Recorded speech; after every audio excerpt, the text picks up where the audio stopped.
Good morning. Good morning. My name is Maria Flynn. I am the creator of OneWiseLife.com and the Facebook page owner of One Wise Life, where we are just celebrated 160,000 fans over on One Wise Life. Amazing, right?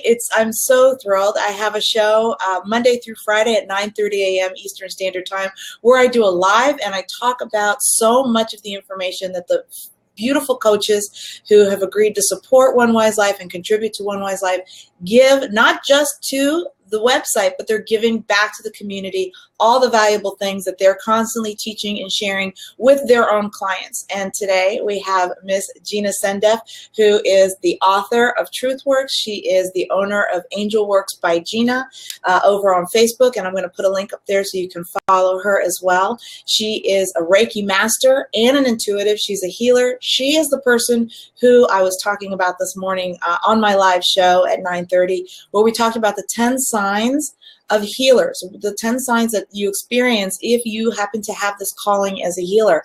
So I'm thrilled to pieces. We've got tons of people here today. We're going to answer questions in the chat room. Lauren, my other co-host, will be joining us here in a few minutes, so we'll hope to see her pretty shortly. But first and foremost, thank you for being here, Gina. Oh, thank you for having me. You know, I felt real strong about doing this topic. It's just... Lauren's here. Oh, only audio, poor signal. Not sure can you hear us, Lauren? I can hear you. Can you hear me? I can hear you. I just can't see you. It just says poor internet signal. Okay, so let me see if I close this and call in again. Okay, sounds good.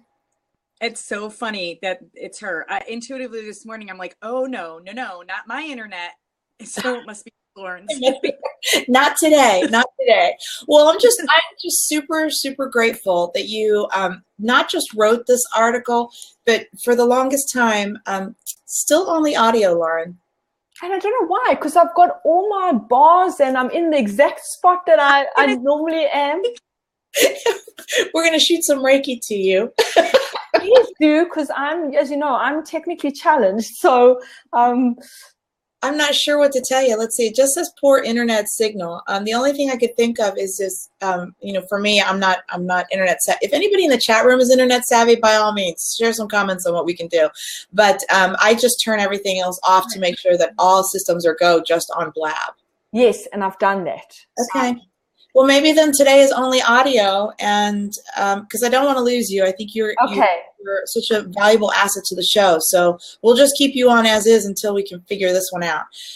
But back to Gina, I'm profoundly grateful that you not only write for OWL, but I followed you long before I met you, and I loved your vibe, I loved your message, I loved your approach, and I've said this before about you, Gina, in that I was actually watching a show or listening to a show with somebody who was a regular famous kind of person who does healing work and who does excellent work, but it was your energy, your vibe, your questions, your feedback that really had me pick up on the way that you go about doing this. And for me, it's very realistic, down to earth. And I've said this before, sometimes in the spiritual world, things can get really fluffy and too foo-foo. And you get so high on energy healing and spirituality that you forget that you've got to do things here on earth, grounded, to keep life going, and that all parts can work together.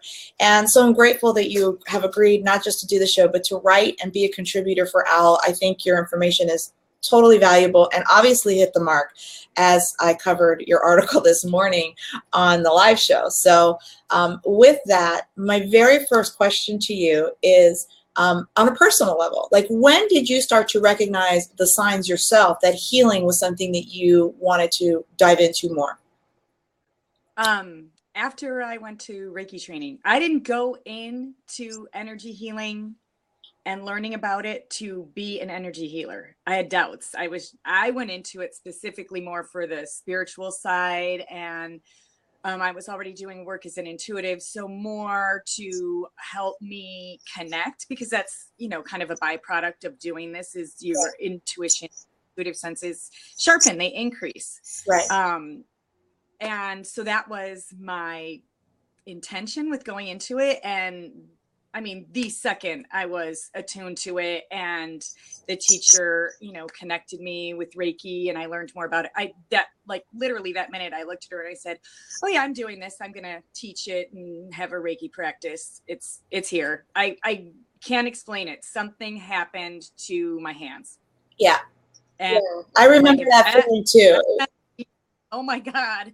Because I had a friend who was an energy healer and she'd always felt that. And I never did. So there was just an assumption on my part. Right. A limiting assumption. Well, maybe I'm not an energy healer, but I would like to know more about it. Thought I'd use it for personal stuff, which I do every day. Right. So did you go to energy healing before you became an energy healer? Like, did you actually go have Reiki healing done? Yeah. I had a couple of sessions and other types of energy healing. And I would used to see this one energy healer, and she was a lady in our area who was also a psychologist and an intuitive, and she would do sessions with us that involved guidance and counseling and the energy healing. And I knew during those sessions, I was like, I want to set up a practice that could be similar to this, but I never thought I would be able to. I didn't know how I would get there until I had that first Reiki training, and boom. I mean, it came in so clearly to me. Right. So this, I don't know if you've noticed this. I know when I used to practice with clients personally, one of the things that I noticed is the people that came to me for healing they were always interested, and they tend to be natural healers themselves. And I think that was part of the conflict that they came upon. Like, that was part of it, that they weren't answering a calling, that this was a part of what they were meant to do as well. It's so interesting because honestly, this article could have been one sign you're an energy healer because you think you are, because you're interested in it. It's as simple as that. If you have interest in that and seek it for yourself, I encourage you to learn more about it, even if it's only for your own personal use with yourself and maybe some loved ones and friends, because the world needs it. Yeah, the world does need it. You know, I start the show every week with what comes through in meditation. So today in meditation, I focused on today's show and what message the audience would want to hear. And I never share it on the live. I save it just for the blab. And today's message was very profound in that energy healing is not a role that you step into. It is something that is already called upon you to do. And stepping away from it is not fulfilling your destiny. It is not a dream that you build up. It's not something you work into. It's not something that you plan. It just is. And it was you and a part of you long before you even arrived on this earth. It's your calling to do it. And this time, more than any other time in history, is when we are lifting that veil and making this a part of a natural, normal way of life. And I talked a little bit about this part on the live, in that I think there's over 800 hospitals in the U.S. I know this energy healing and energy work has been around for thousands of years all over the world, but in the U.S. specifically, we're perhaps a little behind the times on that. But there's over 800 hospitals in the U.S. right now that practice some sort of alternative or energy healing, and many, many more doctors are starting to recognize the importance of approaching an integrative practice to include both sides. And having worked with clients who, many of which were cancer patients, so many of them came to me because their own doctors said, your process, your healing in the treatment of cancer will be so much more improved, so much better if you also bring in the spiritual side and that healing side, and to go find somebody who's a spiritual guide or a spiritual advisor who can help you through this. And I had so many clients that came to me on that end, and definitely experienced some amazing things during the journey of cancer, which, as crazy as it sounds, turns out for so many of them to be a great gift of transformation, myself included. So just awesomeness all the way around. All right, so this morning I covered the signs of healing. So let's cover some of those signs pretty quickly. There were 10 signs that you wrote in the article. And one of them that I wanted you to expand a little bit more on is that you're already energy sensitive. When you say that you're already energy sensitive, what are the signs and symptoms of being somebody who's sensitive to energy? So sensitive to energy, for instance, you can pick up, you feel what other people are feeling more deeply. So if you're the kind of person who, you know, in your relationships and friendships tend to take on the issues and problems of others as if they were your own, that's energy sensitivity. You connect on a much deeper level. And there's literally, this is scientifically proven. There is a type of person called the highly sensitive person. There's a book about it, and I don't have it in front of me, so I cannot remember the author. But if you Googled highly sensitive person, they would likely come up. She's a psychiatrist and did years and years of research on this. And something about our nervous system is a little bit different. We take in sensory information more deeply. We absorb it more somehow. I'm not a science person, but that's the gist of it. And because of that, it makes us more intuitive, more empathetic towards people, and making us empathic. And that sensitivity also lends itself extremely well to energy healing, because you can pick up on, through your own senses, what people need to be healed from. Somebody tells you, oh, you know, someone will come to me, I have a sore throat, and I'll be like, who'd you get in a fight with? You know, it's communication throat chakra. Like, I just know, you know, I can pick up on it very easily. And it is because of that sensitivity. So it has to do with intuition. And I'll give you a prime example of how you know this. If you're the one who's crying at the TV commercials that are sappy, you're energy sensitive. Yeah. Me. Pick up actors. Yeah. Yeah, no, it's true. It's absolutely true. And you are very intuitive. I actually was going through a little surgical procedure a few weeks ago, and I didn't tell anybody. And you actually messaged me and you said, what's going on? What's happening with you? I said, well, I'm actually a little sensitive myself about it, a little bit anxious. Just like, all right, you were very cool. And you know what? Your message was so divine, because I felt that calm sense. I mean, just reaching out that way was very healing. Do you think healers in general are always on and they're in healing mode, or is it something that happens by appointment? Like, how does that work into your life? I have this saying that you are a healer no matter what role you're in. So you could be, you know you have a connection to energy healing, but not necessarily be doing energy healing work. Like, you're a teacher, for instance, which I think they're healers anyway, but that's another story.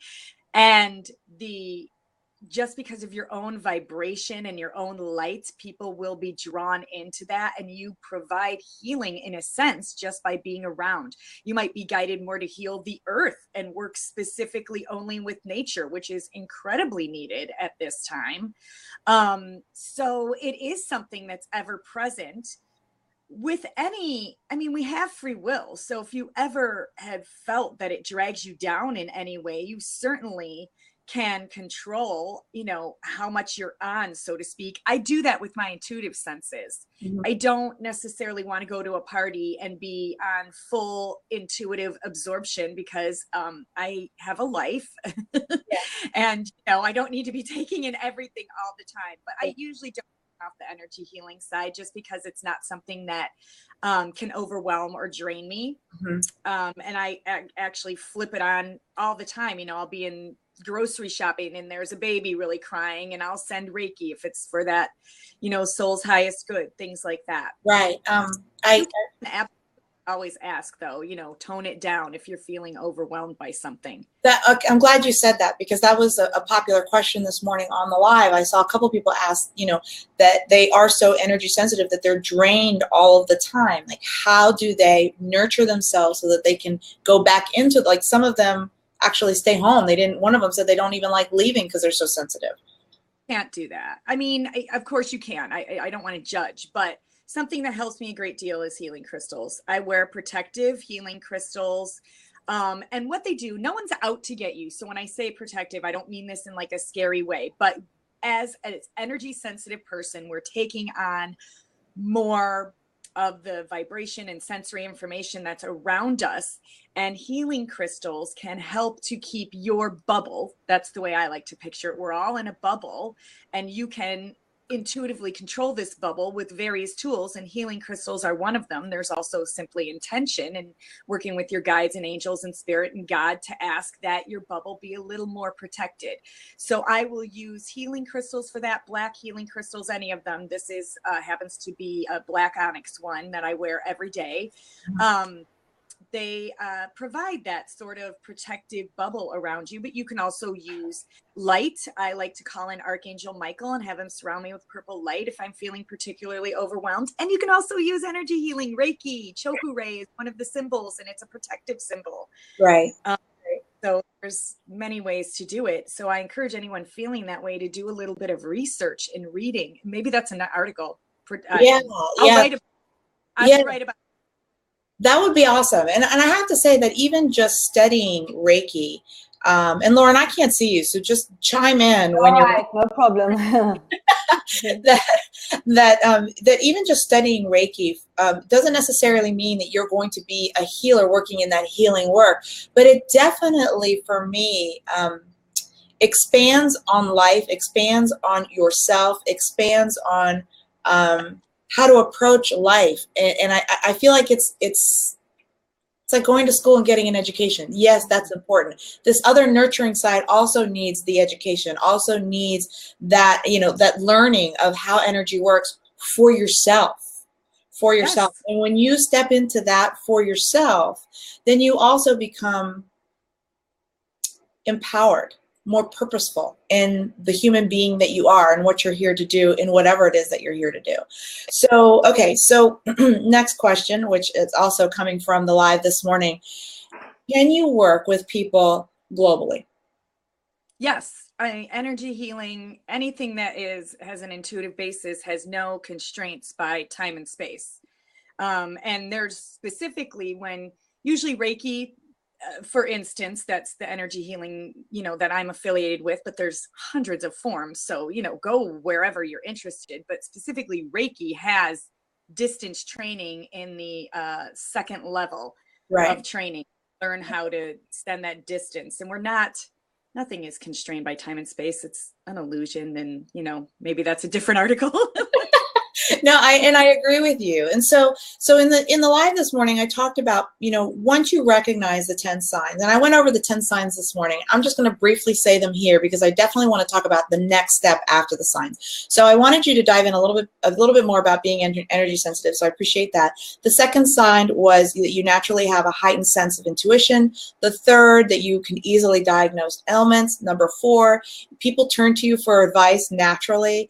5, people confide in you. 6, you feel compelled to solve other people's problems. 7, you have a special connection to nature and animals. 8, you understand spirituality. 9, you seek alternative ways for your own healing. And number 10, you cannot tolerate chemicals in your environment. So these are natural signs that probably resonate with you, that propel you to maybe look at healing work as a path to take. Do you think, I have my own opinion here, but do you think that this is something, these aren't just recent signs, these are signs that you probably have felt all your life? Yeah, definitely. Definitely. I can remember being very small, and my favorite game to play was pretending I was giving people readings in a crystal ball. So. Oh, really? I dress up as a gypsy, and every Halloween. You were playing doctor like the rest of us. And I loved Ouija boards. Like, I was all over those. My mom would be like, oh, me too. And I went to a Catholic university and played Ouija boards, and oh my gosh, I got in so much trouble for that. I know. But I don't do that anymore. Okay, so we covered the signs really quickly, and I said them really quickly. If anybody's more interested to dive deeper into the signs, I covered them in my live this morning at 9:30. Today, I wanted to really tackle Gina and really talk to you about, okay, you've recognized these signs, you've been called or been pulling, you felt this pull to healing work and energy healing. What is the next step? What would the next, where do you start to step into that path? So the first thing I would do, but only if this is true for you, is if you have not had any form of energy healing done for yourself, go out and try lots of different ones, because that's how you're going to figure out which form connects with you. With a caveat added to that is, you don't have to do any of those. You should do whatever you intuitively feel called to do. I have added many things to my own Reiki practice that were not taught to be in Reiki.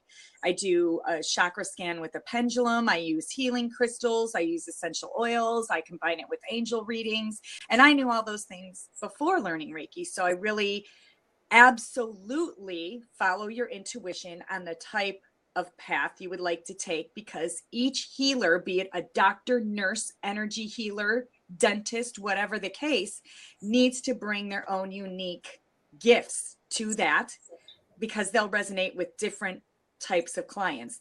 There's no one size fits all answer.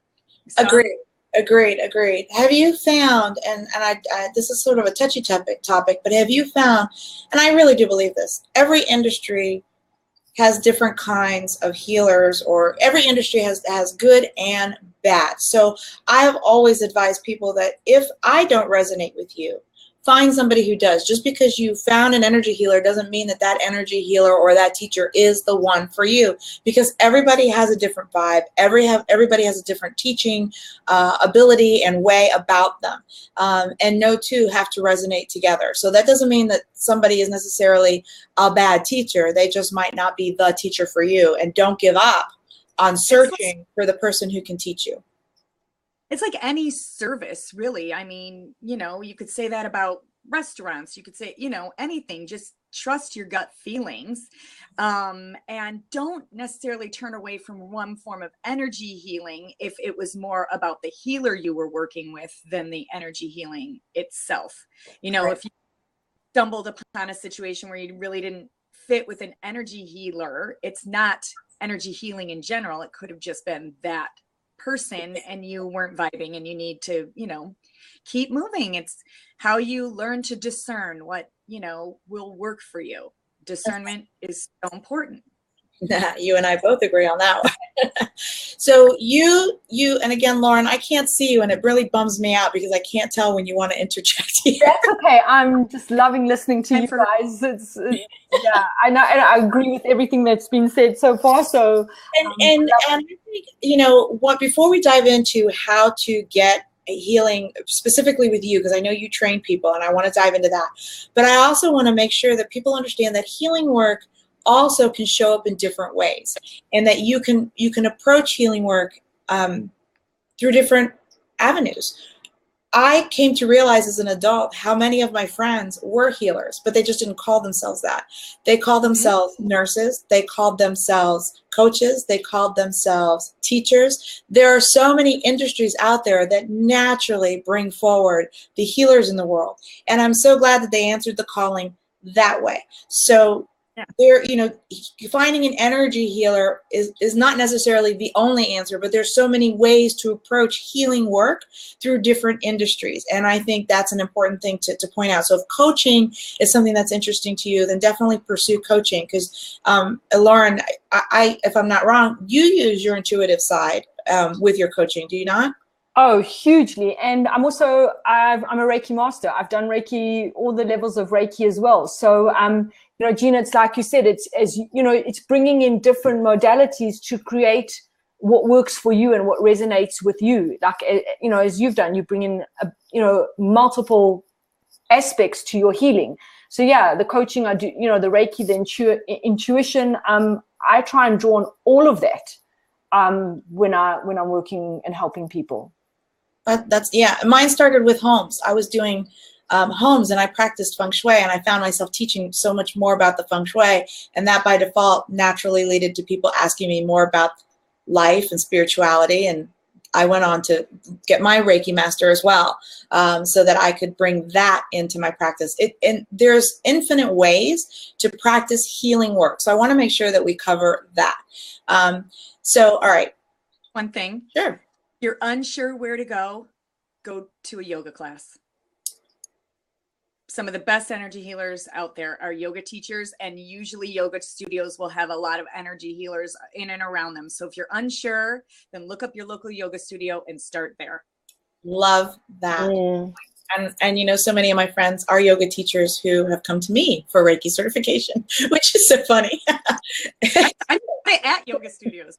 Yeah, no, that's awesome. Okay, so I don't practice Reiki with clients anymore. I don't do any of that, but I know you do, and I want to talk about that because people are going to be asking about that. You do certify people in Reiki, yes? Yes, all levels from level 1 through to Reiki master and or Reiki master teacher. It's the same training, just depends on the intention of the individual. Not everybody wants. How often do you do that? So if somebody wants to reach you to do that, how would they go about doing that? Go to my website, GinaSendef.com. There's information about the my Reiki sessions and Reiki training. When you go to my website, there's like 3 little circles when you first get there, and just click on Angel Reiki, and all the information about how to contact me and how it's taught. The foundation of it is there, and then we communicate, and I get you more information. Fabulous. Do you work with people all over the world doing this, or just local? I with people all over the world for intuitive readings and for Reiki. My practice is primarily local, but I do distance. It's just not the main thrust of what I do. But it's ever changing. My business is changing all the time. I think we have to think about it that way. You can teach and heal and do readings for anybody, anywhere. Technology certainly helps with it. Like Reiki training distance, I would do very, over the internet with Skype and everything. The attunements themselves can absolutely be done distance because they're very similar to like an immense healing. Right. If you've been attuned, I know that. Yeah. So yeah, it's all possible via distance. But if you feel really strongly called to do it in person with somebody, then I encourage you to do that as well. There's Reiki healers everywhere. You can find them. I agree. No, I agree with you. So, all right. So that covers that part. And I promise we're broaching on that half-hour mark. So I'm going to let this show go on just for a few more minutes because usually our show is a half-hour long. So we're gonna definitely squeeze in some angel card readings. If anybody is interested in an angel card reading, can you give me a sign in the chat room? I see quite a few people joined us. I'm going to scroll through here to see who's here.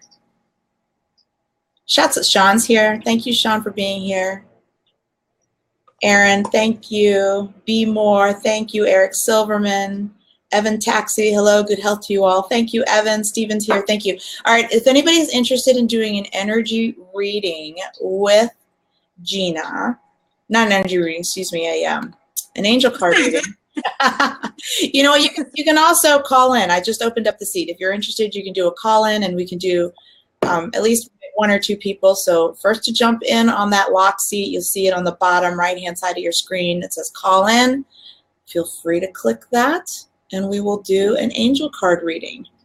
And if you are thinking you want one, but you're shy about coming on, then go to my website and we can do a private session. But I encourage you, if you feel at all connected to that, then your angels definitely have something to say that you need to hear. Yeah, and just for the sake of privacy, Gina is really good about not, she's not going to embarrass you. You deliver a message very, very well. We've done this before. So that's fabulous. Lauren, did you have anything else that you wanted to ask while we're waiting?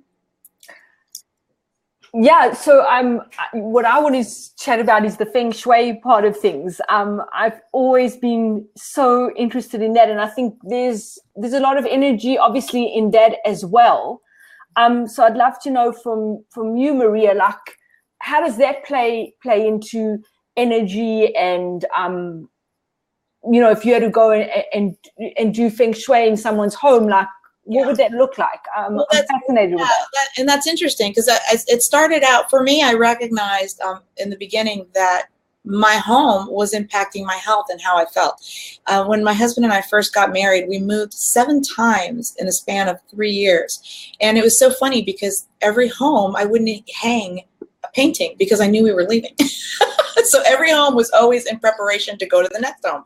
And when we started to realize that we wanted kids, I recognized that I needed to set and make a home for myself. And someone introduced me to a book on Feng Shui. And I read it in one night. And if I could have rearranged my entire home and furniture, I would have done so, but I didn't have the manpower to do it. but it connected with me so deeply because all the things that I was experiencing in my life personally and emotionally was completely evident in the home and in my surroundings. So that's when I made the connection. And I started to change things physically in my home to honor that part of my life and to welcome the things that I wanted to experience a change in. And I started to experience them. So I myself had the proof positive in how energy worked and played a part in the physical part of my life. So when I moved to Delaware, to meet people, I actually started selling Southern Living at home. I don't know if everybody remembers that. It's no longer a business, but I was selling it because I was like, I need to meet people. Here I am in the middle of nowhere. I need to meet people. So I did. And to make my business a little bit different, because I've always been an entrepreneur at heart, I would talk about feng shui instead of just selling the product. I talked about how these products could be used in the form of feng shui. And it led me to clients wanting to have feng shui consults in their home. And the reason I had to bring Reiki into this, Lauren, is because when you look at the areas of your home, and there's 9 of them, you would be there for 5 or 6 hours just to talk about all 9 areas of your life. So I would have them focus on which area do you want to talk about, which is the most important to you, and we'll tackle that first. So it would either be love and marriage, it would be health, or it would be wealth and prosperity were my top 3. And obviously it's more than just clearing the clutter and fixing your home. There are deeper things that go into that. And so my intuitive side was awakened more because I started to understand and feel where they were coming from. I started to find myself doing more intuitive readings with clients that were above and beyond feng shui. So for me, Reiki, because I didn't just want to affirm and confirm what people were experiencing, that was fun and nice, but you also want to offer purpose. You want to offer healing, an avenue for them to go down so that they feel relief. They have an action and a to-do, in addition to painting, organizing, cleaning, welcoming what they want, to begin to switch and pivot their attention to the things that they wanted to experience in that area of life. So Reiki played a big part in that. And then I started to get phone calls for people that said their entire homes were feeling energetically depressed. So I needed to learn about how to, we clear our body of energy. I had to learn to clear homes of energy as well. So I did that for a couple of years and did talks on feng shui. So that's how energy played a part in that. Awesome. I'm going to speak to you more about that offline. I will. Be sensitive, your space is huge, uber important. Very important. And I know, Lauren, you're sensitive to your space. You keep it clean and clutter. We talked about that before. For people that are sensitive to energy, space is a huge, important deal. So, all right. So we've had a few people join us. Gina is more than happy to do an angel card reading for anybody that wants to do it. If nobody wants, all you have to do is call in. Or you can ask your question and just say, I'd like to have an angel card reading in the chat room. You don't have to be live on camera if you don't want to be. Everyone's in their pajamas. And I've shown up to Blabs in my pajamas as well, believe it or not. Let's see. It says here, there's a question. Do you believe that the Creator has put gifts in every one of us? That's a question from at 212 Fire. I think it's a co-creation process. So our souls and our free will are always involved. So it's a combination of working with the Creator and your own higher self and soul that determines what maybe your purpose is in this life, and having gifts that would support that purpose. Yeah. So in a way, absolutely. Yeah, I believe that too. I'm going to have to agree with you on that one. I think we've all been given a particular gift. I think free will allows us to learn and do anything that we want to do, but there is something. They're away from it. Yeah, I mean, Howard Gardner talks about all of us have 1 or 2 particular geniuses. We have a talent and ability to do something special that's a part of our genetic makeup, right? So all of us can learn to be basketball players, but only a few of us can be Michael Jordan, right? Or Michael Jordan can only be Michael Jordan. So it's about refining. And even if you have that talent, it's about refining it even more, which is why you study healing, why you learn, why you constantly are working in your own personal development of whatever that talent is that's been given to you from your Creator, the universe, whatever you choose to use. So Great. Thank you. 2012 Fire says, great answer. And I totally believe that. Wonderful. Marathon Dad says, presuming capabilities as a function of genetic makeup actually speaks to a fixed mindset. Wait, can you repeat that? It went a little out there. Yeah, presuming capabilities as a function of genetic makeup actually speaks to a fixed mindset is what Marathon Dad says. Can you ask him to elaborate on that a little? I'm not entirely. Yeah, I'm not sure I understand that either. I think I may understand what he's saying, and I could be wrong. So Marathon Dad, forgive me if I'm not. But I think maybe what he's saying is that if we think that our genetics is going to, because of our genetics, we're limited in a certain way, that, oh, you know, you have people, oh, it's because of my genetics, I can't do this, that, or the other, or that's how I am, then that's a fixed mindset, because, you know, genetics impacts our health and our functioning to a certain extent, but our lifestyle, our psychology, and how we think about things has a huge impact as well. And so I think what he's saying is if you're just going with the genetics and you're using that almost as an excuse or justification, then that's a fixed mindset, and you're not open to seeing that that's just one part of the equation.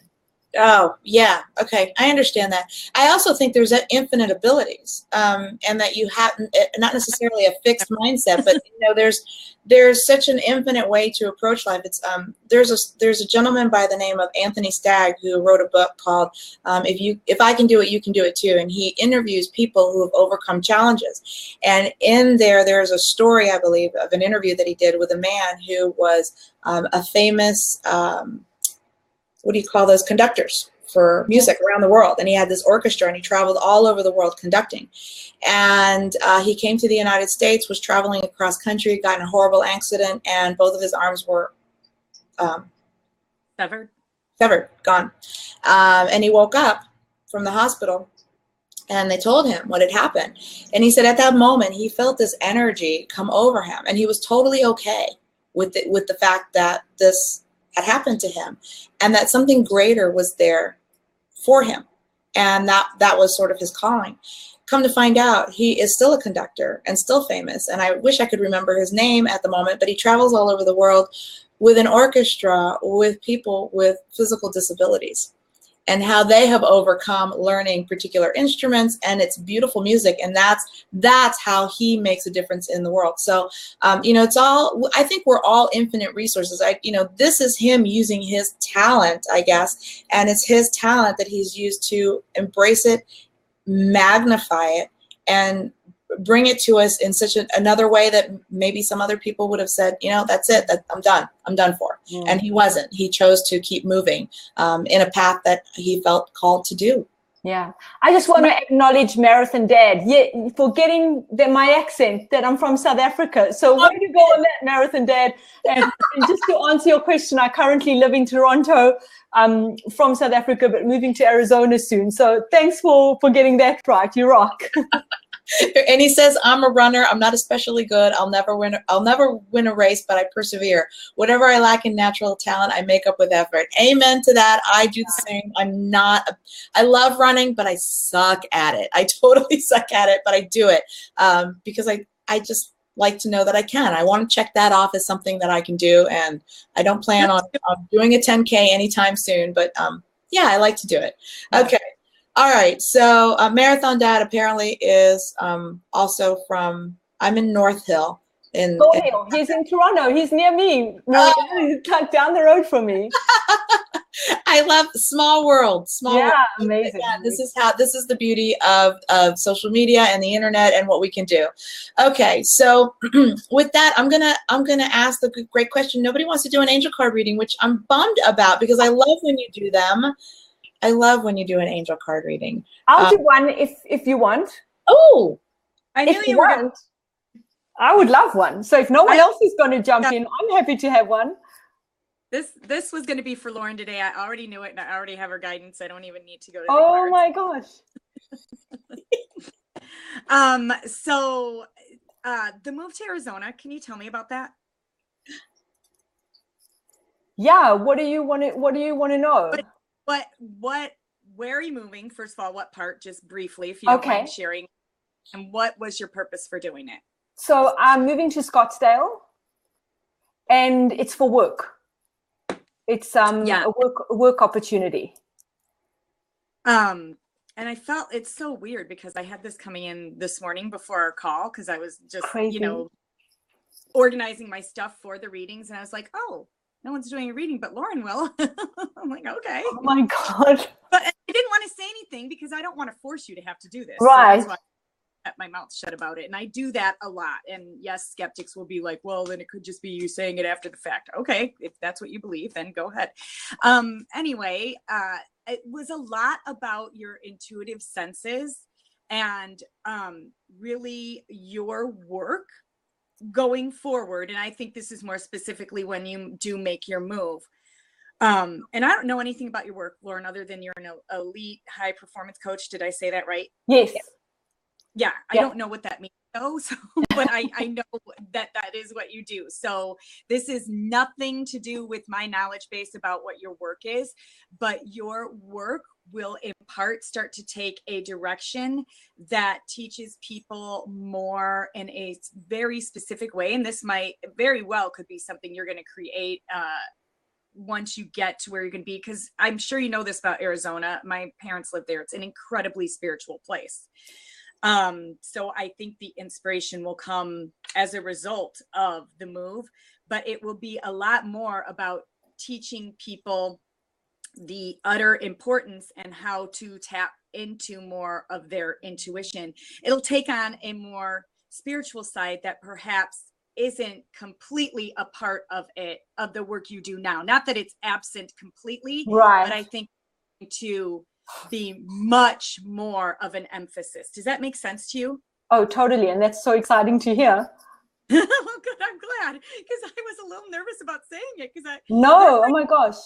This morning, and I'm like, but I don't even know really much about her work. Maybe I should look it up. And I was like, nope, I didn't have time. So that was what they wanted you to know. It was a lot about intuition, teaching people in a very much more specific ways. And you have that gift of making spiritual things really practical, so people aren't leery thinking, well, I'm not an intuitive. You know, it isn't about that. And you are coaching with really some people with important work. Very important work to do. So you have to give them this pathway because some of them are holding themselves back. Does that make sense? Yes. Yeah. Yes. Good. That was incredible. It's so interesting that you say that, because I so needed to hear that, because as Maria knows, I'm struggling to sell my condo in Toronto as I head into this move. And just last night, I said to my boyfriend, I go, maybe I should just delay going again. Nope. And then, but then it's going, I have the sense that I have to get there for things to move beyond where they're at. I have to make that physical move. And so it was like kind of in this discussion last night. So I am so grateful for your message and hearing that, because that just helps me to book that ticket today, which I've been kind of stalling on. No, go. Awesome. Thank you. I so appreciate that. You have no idea. Well, in the States. Yeah. I'm going to go visit her. You both, I think you both are going to come. You know what, it's so funny because I know no one there. And so I'm recruiting visitors, and Maria's definitely going to come. Gina, oh my gosh, I would love to have, we can do a girls trip to Sedona, right? A little retreat. Yeah. Yeah, that would be fun. That would be fun. Okay. All right. I was going to close the show, but I just saw a quick question come through. Well, Marathon Dad wants to know where we're from. I'm in Delaware, Marathon Dad, and Gina is in the Chicago area, suburbs of Chicago. Close to Naperville, Illinois. That's kind of a well-known one. Very close. Yeah. And then Evan Taxi wants to know, does energy healing actually work, and where is the evidence for the world to see? Well, I've cured my own plantar fasciitis with it. I have healed a cavity that needed a crown and no longer does. I helped my daughter recover from ligament ankle replacement surgery in record time, so much so that her doctor said, oh, we're going to put a picture of you in our waiting room. This is the fastest anyone's ever healed. I mean, I'm not saying it was because of Reiki, but I do think Reiki played a part in healing all of that. I'm very careful to say those things because I don't know what exactly it was. And I'm not a scientist, so I don't do things with proof. But I have faith in knowing that without it, I would probably be sitting here with a crown, not able to go on my 5-mile walks. And my daughter would have taken 16 weeks as opposed to 8 weeks to heal with her ankle. Right. So that's my proof. Yeah, and I have similar proof. I'm not going to go through a list of healing, but I think the funnest one was when I went to the dentist and they said, you need to come back and we're going to have to fill that cavity. And I said, no, you're not. And he laughed at me and I said, let me do my work first. We'll make the appointment, but let me do my work first and then we'll come back and revisit this. And I went home and I did my Reiki healing and I went back and he said, there's no cavity. So there you go. There's, you know, that's a small picture, but it can work in big ways too. So energy healing transcends through space and time, and it can be emotional healing as much as it is physical healing.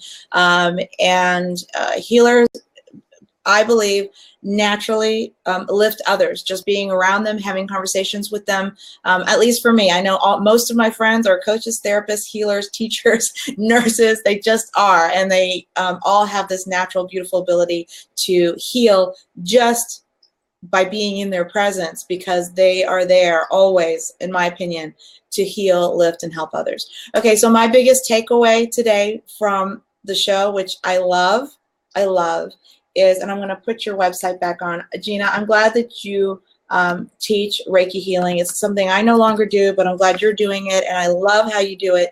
So if anybody's interested in energy healing or learning more about stepping into the path of healing and becoming certified in energy healing, please reach out to Gina. She's amazing. I've been following you for years, and I'm just so glad that we've developed a friendship. So gratitude to you. Lauren, I'm going to let Gina have the last word, but Lauren, what did you take away? You know, it's what Gina said about kind of finding your groove, you know, and taking the pieces from different modalities that work for you. So again, there's no one size fits all, and exploring different ways of healing and seeing what resonates with you, and then kind of putting your what works for you together, I guess, for one of a better word. And I just love that confirmation and just sharing that. And yeah, thank you. And Gina, what's your, I mean, you gave us a lot today, but what was your takeaway, if anything? My takeaway is just, if you have an interest in this, follow it. You don't have to dive into the pool. You can put your toe in, get a book, do something today to follow it, to schedule an energy healing session or read more about it or watch this blab again or contact me, whatever it might be. But if there is an interest that is part of a calling, a greater calling, and doesn't mean you are going to do work necessarily as an energy healer, you just might need it in your own life for your own personal use at every point, many points. My biggest part of my Reiki practice is my own personal practice with it. So, yeah, you're so spot on with that.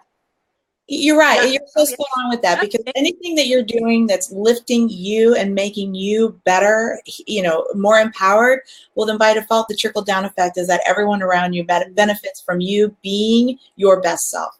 So with that, we will end our show today. Thank you so much, Gina. Thank you so much, Lauren, for being with us today.